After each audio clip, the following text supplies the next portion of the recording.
ফ্রান্সের প্যারিস শহর সম্পর্কে কিছু জানতে চান, তাহলে এই ভিডিওটি আপনার জন্য। তো স্বাগত জানাচ্ছি আমাদের আজকের নতুন এপিসোডে।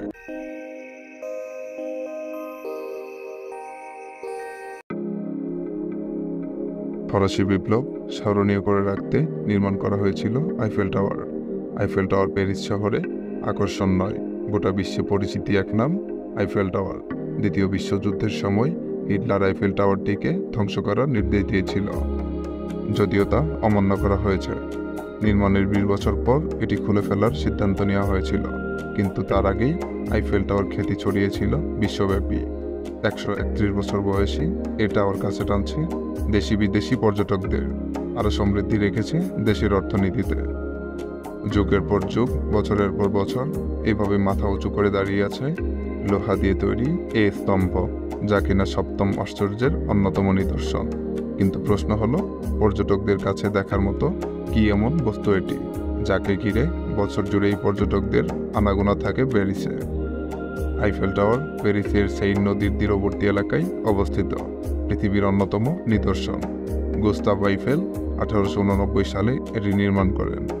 1050 ফুট উচ্চতার এই বিশাল টাওয়ারটি মাত্র 300 জন শ্রমিক 2 বছর 2 মাস 2 দিনের নির্মাণ কাজ সম্পন্ন করেন।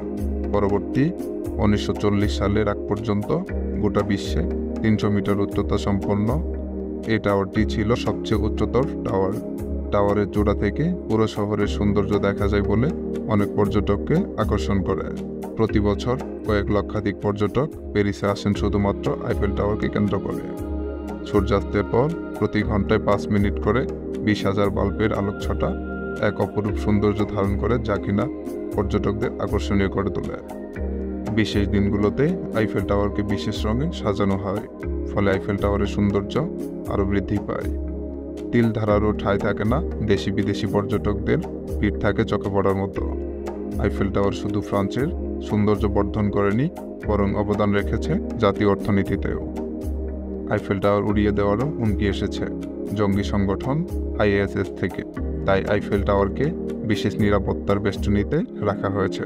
তবে পর্যটকদের জন্য নির্দিষ্ট কিছু নিরাপত্তা বেষ্টনী অতিক্রম করে এর সৌন্দর্য দেখার সুযোগ রয়েছে।